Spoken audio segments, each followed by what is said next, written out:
싱가포르 항공 여객기가 오늘 난기류를 만나 비상 착륙하면서 사상자가 발생했습니다.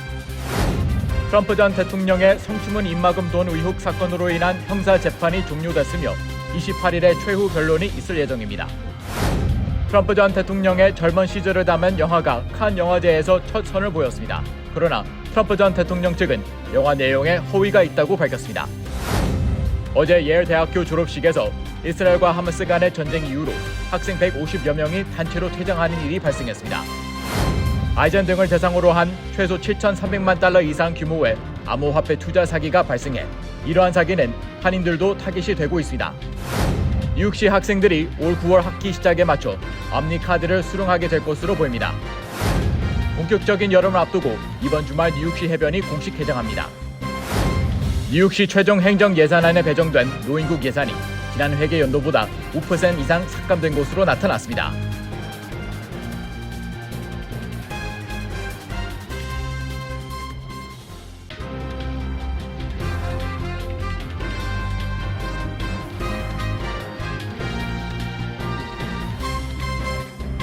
여러분 안녕하십니까? KBTV 뉴스9 이태원입니다.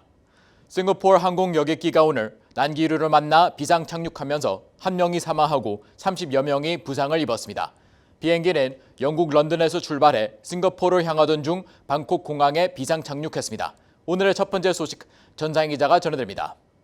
영국 런던발 SQ321편 여객기가 오늘 오전 태국 방콕에 비상 착륙했으며 탑승객 1명이 사망하고 부상자가 발생했다고 싱가포르 항공이 밝혔습니다.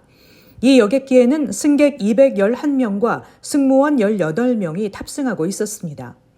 키티퐁 키티카촌 수완나폼 공항장은 사고 직후 기자회견을 열어 탑승객 1명이 사망하고 30여 명이 부상을 입었으며 그중 7명은 중상을 입은 상태라고 밝히며 부상은 대부분 머리를 부딪혀 난 상처라고 전했습니다. 태국 공항과 구조 당국의 조사 결과 사망자는 영국 국적의 73세 남성으로 평소 심장 질환이 있었던 것으로 파악됐다고 가디언은 전했습니다. 로이터 통신은 런던에서 이륙한 지 약 11시간이 지났을 때 여객기가 태국에 가까워지면서 단 5분 만에 고도 약 37,000피트에서 31,000피트로 급격히 떨어졌다고 플라이트 레이더를 인용해 밝혔습니다. 그리고 이후 10분간 같은 고도를 유지하다 30분 뒤쯤 방콕 공항에 착륙했다고 당시 상황을 전했습니다. 로이터는 탑승한 승객과의 인터뷰에서 비행기가 급격하게 하강하면서 안전벨트를 착용하지 않은 사람은 좌석 위 수화물 칸에 머리를 부딪혔다고 전했습니다. KBTV 뉴스 전상입니다. 도널드 트럼프 전 대통령의 성추문 입막음 돈 의혹 사건으로 인한 형사 재판이 트럼프 전 대통령의 직접 증언 없이 종료됐습니다. 기러민 기자가 전해드립니다. 검찰은 트럼프 전 대통령이 2016년 대선 캠프를 진행하면서 자신의 부정적인 기사를 막기 위해 사실은폐 및 입막음에 나서는 과정에서 회사 자금을 유용하고 회사 회계장부를 조작했다는 의혹을 제기했습니다. 전직 대통령 중 처음으로 형사재판을 받는 역사적인 이번 재판에서 트럼프 전 대통령은 처음부터 끝까지 모든 혐의를 부인하며 이번이 정치적인 마녀 사냥이라고 주장했습니다. 이번 재판에서 검찰이 가장 확실한 증인으로 내민 사람은 그의 최측근으로 활동하다가 이제는 저격수로 돌변한 마이클 코언이었습니다. 그는 트럼프 전 대통령이 지시한 자금을 자신이 직접 전직 성인 영화 배우 스토미 데니얼스에게 13만 달러를 전달했다고 증언했습니다.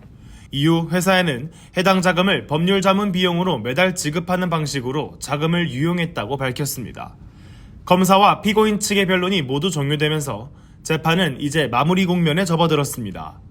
재판을 맡고 있는 후안 머천 판사는 양측의 변론을 모두 들었다며 오는 28일까지 최후 변론을 준비할 것을 지시했습니다.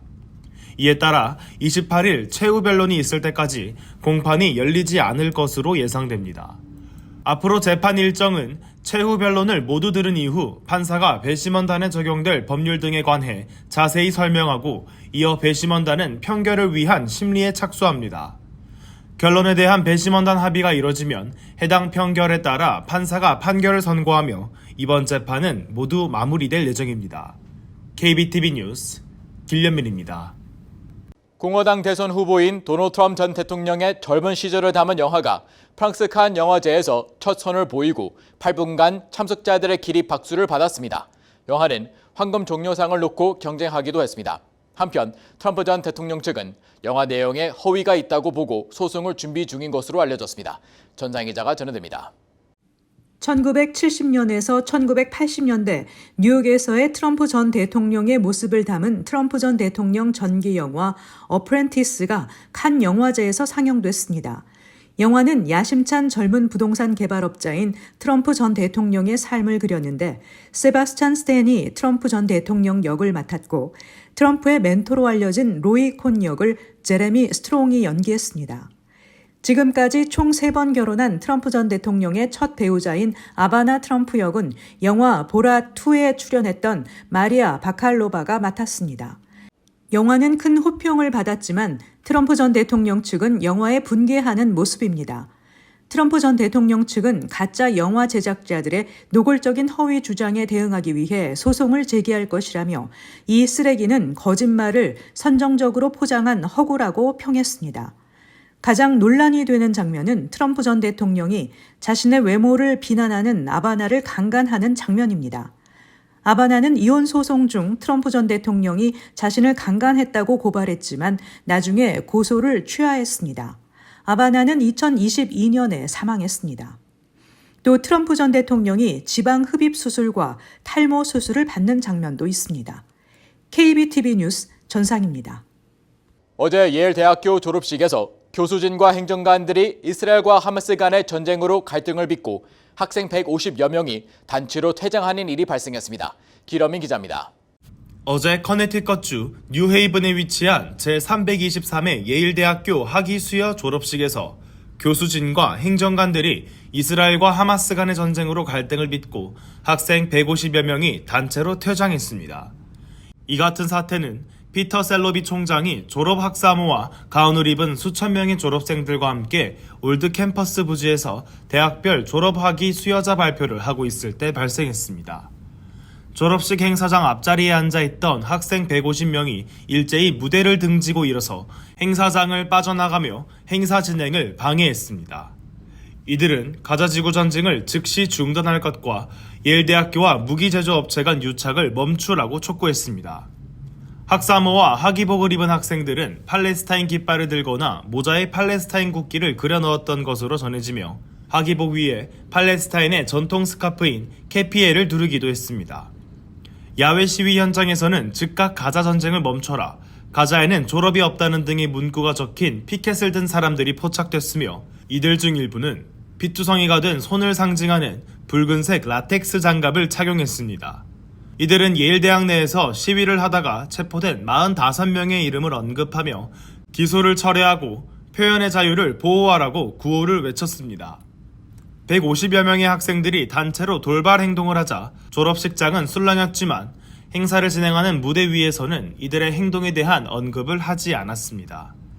컬럼비아 대학도 반전 시위에 대한 충돌 및 갈등 우려로 인해 전체 졸업식을 전격 취소한 바 있습니다. 서던 캘리포니아 대학교 역시 반전 시위 우려로 졸업식을 전면 취소했으며 듀크 대학교는 이스라엘을 지지해온 코미디언 제리 사인펠드가 연설을 위해 무대에 올라서자 학생들이 일제히 퇴장해버리는 사건이 발생하기도 했습니다. KBTV 뉴스 길려민입니다. 아이젠 등을 대상으로 한 최소 7,300만 달러 이상 규모의 암호화폐 투자 사기가 발생해 이와 관련 2명이 체포돼 연방검찰에 기소됐습니다. 이러한 사기는 한인들도 타깃이 되고 있습니다. 사기범들은 가짜 암호화폐 거래 플랫폼까지 동원해 한인들을 노리고 있는 것으로 나타났습니다. 자세한 소식 전장 기자가 전해드립니다. 연방검찰은 중국 국적자이자 템플시티 거주자인 올해 38세 장이챙을 LA에서 체포했고 중국 국적자 41세 대런 이를 애틀란타 국제공항에서 체포해 가주로 이송했다고 밝혔습니다. 이들은 최소 7,300만 달러를 돈 세탁한 것으로 확인돼 자금 세탁 공모와 국제 자금 세탁 혐의로 기소했다고 검찰은 전했습니다. 검찰에 따르면 이들은 또 다른 공모자들과 함께 일명 돼지 도살이라고 불리는 암호화폐 투자 사기로 얻은 수익금을 세탁하는 국제 신디케이트를 관리해 왔습니다. 하급 공모자들에게 미국 내 수십 개의 유령 회사를 설립한 후 이를 기반으로 은행 계좌를 개설하고 피해자들을 속여 이들 계좌로 돈을 송금하도록 했습니다. 이 사기 수법은 피해자들과 신뢰 관계를 구축한 후 가해자들이 통제 가능한 허위 암호화폐 지갑 또는 웹사이트에 자산을 입금하도록 유도하는 방식입니다. 연방수사국에 따르면 사기꾼들은 소셜 네트워크와 온라인 플랫폼, 데이팅 웹사이트, 잘못 걸었다고 위장한 전화와 문자 메시지 등을 통해 피해자를 물색하고 피해자의 신뢰를 얻기 위해 때로는 수개월에 걸쳐 물밑 작업을 진행합니다. 친분을 쌓고 가상화폐에 대해 알려주고 투자를 조언하고 투자 플랫폼을 알려주는 것입니다. 알려준 투자 플랫폼에서는 상당한 이익을 낼 수 있다고 주장하고 때로는 신뢰를 더욱 높이기 위해 초반에 이익을 회수할 수 있게 해주고 있습니다. 한인 여성 A씨는 데이팅 앱을 통해 한 아시아계 남성과 연락을 주고받기 시작했고 어느 날 남성이 취미생활로 주식과 비트코인을 거래한다는 사실을 들었고 남성의 권유로 비트코인을 시작하게 됐는데 수익이 생기자 점차 투자 금액을 늘리다 사기를 당했습니다. 또 최근에는 유명 암호화폐 플랫폼과 유사한 사이트를 만들어 사기 행각을 벌이는 사기꾼도 생겨나 한인들의 주의가 요구됩니다. 한인 김모 씨에 따르면 사기꾼들이 소셜미디어를 통해 피해자와 접촉해 투자 자문가로 가장하면서 암호화폐 투자 개념을 소개하고 유명 암호화폐 플랫폼인 코인베이스를 닮은 가짜 웹사이트를 통해 투자하도록 안내하는 사건도 발생했습니다. KBTV 뉴스 전상입니다. 뉴욕시 학생들이 올 9월 시작되는 2024-2025 학년도 시작에 맞춰 앞니 카드를 수령하게 될 것으로 보입니다. 기러민 기자가 전해드립니다. MTA가 어제 올 가을 학기부터 모든 뉴욕시 학교에 소속되어 있는 학생들이 옴니카드를 수령하게 될 것이라고 발표했습니다. 뉴욕시는 한국 지하철 시스템에는 이미 도입된 지 10년이 넘은 탭앤고, 즉 비접촉식 결제 방식인 옴니 상용화를 목표로 요금 할인 및 공정한 요금 지불을 확장하고 있습니다. 샤니파리에라 MTA 고객서비스국 국장은 수십억 번의 탭을 통해 옴니가 대중교통 요금을 지불하는 데 있어 가장 효율적이고 쉽다는 것을 입증했다며 2024-2025 학사 일정이 시작될 때까지 더 많은 고객들이 옴니 시스템을 사용할 수 있도록 뉴욕시 학교에 재학 중인 모든 학생에게 옴니 카드를 배포할 것이라고 밝혔습니다. MTA는 더 많은 뉴욕 주민들이 옴니 카드를 결제 방식으로 사용할 수 있도록 다양한 파일럿 프로그램을 진행하고 있습니다. 특히 지하철역 6곳을 대상으로 옴니카드 전용 자판기를 설치했습니다. 전용 자판기를 통해 옴니카드를 구매할 시 장당 $1의 구입비가 별도로 지출되며 카드 발급일 기준 최대 5년까지 사용할 수 있습니다. 카드 요금 결제는 페이퍼라이드 방식으로 탑승할 때마다 카드에 충전된 요금이 차감되며 7일간 $34 이상 금액을 사용하면 자동으로 무제한 요금제로 전환됩니다. MTA는 2024년 말까지 뉴욕시 전철역 472곳에 옴니 자판기를 설치한다는 계획입니다. KBTV 뉴스 길려민입니다. 최근 초여름 날씨가 이어지고 있습니다. 본격적인 여름을 앞두고 이번 주말 뉴욕시 해변이 공식 개장합니다. 최시유 기자가 전해드립니다. 이번 주말 뉴욕시 해변이 공식적으로 개장합니다.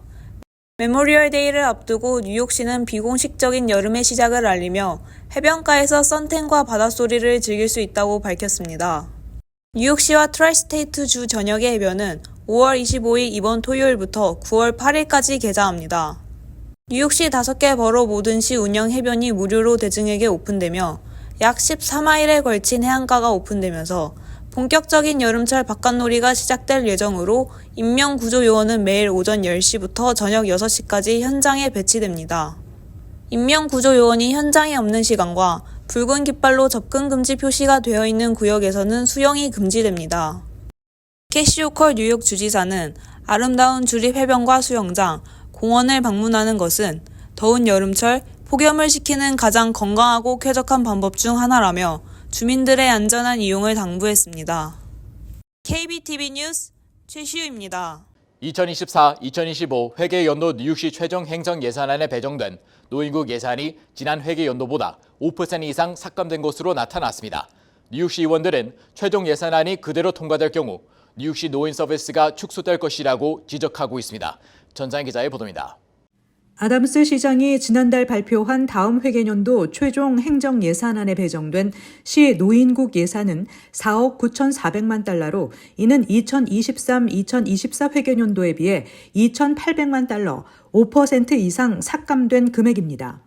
이에 뉴욕시 의원들은 노인들을 위한 식사 프로그램, 비영리 노인센터와 기타 서비스가 계속 운영될 수 있도록 노인국 예산을 7,820만 달러 증액할 것을 촉구했습니다. 뉴욕시 의회와 노인 옹호단체는 지난주 뉴욕시청 앞 계단에 수백 명의 노인들이 모여 노인은 존중받을 자격이 있다며 노인 서비스, 영향력 확대라는 문구가 적힌 팻말을 들고 시위를 벌이기도 했습니다. 시의회가 제안한 증액에는 노인 가정식사 배달 프로그램에 1,270만 달러 투입, 노인센터 운영 예산 삭감액 1,350만 달러 복원, 노인 홈케어 프로그램에 1,330만 달러 배정 등이 포함됐습니다. 시 관계자에 따르면 뉴욕시에는 현재 65세 이상 주민이 약 180만 명 거주하고 있습니다. 또 지난해 싱크탱크 Center for Urban Future의 보고서에 따르면 2011년부터 2021년까지 뉴욕시 65세 이상 인구는 36만 3천여 명이 증가한 반면 65세 미만 주민은 약 13만 8천 명이 감소했습니다. 이런 상황 속에서 뉴욕시 정부가 이번 회계년도보다 삭감된 노인국 예산을 내놓자 시 의원들이 노인 인구가 시 전체 인구의 4분의 1 이상을 차지하는데 노인국 예산은 시 전체 예산의 1,120억 달러의 1%도 되지 않는다며 지적하고 있습니다. 비영리단체 라이브 온 뉴욕의 추산에 따르면 이번 삭감으로 내년 1월부터 최대 60개 노인센터가 영구 폐쇄될 가능성이 있습니다. 최근 뉴욕시의 시장 관리 보고서에 따르면 이번 회계년도 첫 4개월 동안 노인센터와 식사 프로그램, 간병인 서비스에 대한 시민들의 의존도는 증가한 것으로 나타났습니다. KBTV 뉴스 전상입니다. 대형 소매업체 타겟이 고물가에 지친 소비자들을 끌어들이기 위해 우유와 과일에서 애완동물 사료에 이르기까지 일상용품 5,000개 품목의 가격을 인하합니다. 타겟은 버터와 세제 등 1,500개 인기 품목에 대한 가격을 이미 내렸습니다. 아이키아와 알디 등 다른 주요 소매업체들도 최근 소비자들을 다시 매장으로 유인하기 위해 잇따라 가격을 내렸습니다. 맥도날드도 다음 달 25일부터 $5 세트 메뉴를 한 달간 한시적으로 판매하기로 했습니다. 조사에 따르면 생활비가 3년 전에 비해 20에서 30% 상승했지만 소득은 이를 따라잡지 못하면서 소비자들은 지난 1년 동안 쇼핑을 줄인 것으로 나타났습니다. 뉴욕시 주택국이 15년 만에 섹션 8 바우처 신규 신청 접수에 나섭니다. 섹션 8은 연방정부 주택 렌트 보조 프로그램으로 자격 요건을 갖춘 저소득층이 민간 시장에서 주택을 렌트할 때 보조금을 제공하는 프로그램입니다. 뉴욕시에서 섹션 8 바우처 대기자 등록은 2009년 12월 10일 이후 현재까지 15년간 막혀 있었습니다. 관심 있는 가구는 오는 6월 3일 월요일부터 6월 9일까지 온라인으로 신청할 수 있습니다. 섹션 8 바우처 수혜자는 일반적으로 가구 소득의 30%까지만 주택 렌트로 지불하고 나머지는 연방정부로부터 보조금을 지급받게 됩니다. 신청 자격은 총 소득이 지역 중위소득의 50% 이하여야 합니다. 뉴욕시의 1인 가구 기준 연소득이 54,350달러 이하, 4인 가구 기준 연소득이 77,650달러 이하면 신청할 수 있습니다. 이제 뉴저지주에서 피임약을 의사의 처방 없이 쉽게 살 수 있게 됐습니다. 필 머피 뉴저지 주지사실에 따르면 머피 주지사가 신체 자기 결정권을 강화하는 결정을 내린 데 따라 이 법안은 어제부터 시행됐습니다. 이에 따라 뉴저지주에서 약사들은 앞으로 처방전 없이도 경구용, 패치 등의 피임약을 소비자에게 제공할 수 있게 됩니다. 머피 주지사는 여성들의 권리를 보호할 것이라며 미 전역에서 신체 자기 결정권과 관련해 공격적인 움직임을 보이는 상황에서 뉴저지주는 여성들의 안전한 피난처가 될 것이라고 밝혔습니다. 한인 비영리단체가 조 바이든 대통령을 만나 한국인 전용 전문직 취업 비자 E4의 필요성을 설명하고 한국도 E4 비자 수혜국이 될 수 있도록 지원해 줄 것을 건의했다고 밝혔습니다. 미주 한인 이민사 박물관에 따르면 민주당 대의원으로 활동 중인 김민선 박물관장은 뉴저지주 어빙턴에서 열린 트라이스테이트 민주당 후원 만찬 행사에 참석해 바이든 대통령과 면담 시간을 가졌습니다.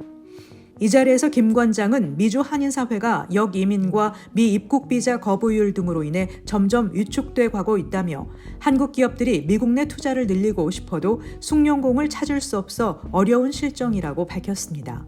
미국과 자유무역 협정을 체결하는 국가들에서 주어지는 E4 비자 혜택을 유일하게 한국만 받지 못해 현재 많은 한국 기업들이 심각한 구인난에 빠져 있다고도 설명했습니다. 잠시 후 커뮤니티 브리핑을 전해드립니다.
이어서 환율과 증시 전해드립니다.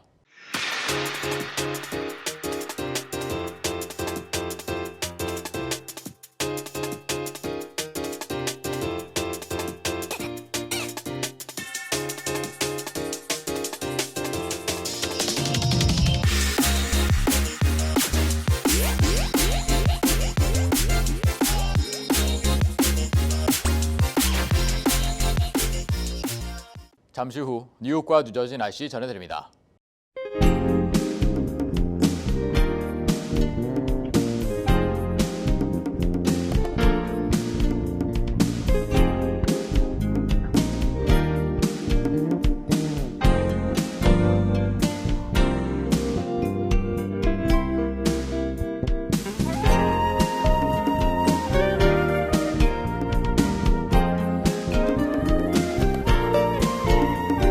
KBTV 뉴스9 마칩니다. 오늘도 시청해주셔서 감사합니다. 편안한 밤 보내시기 바랍니다.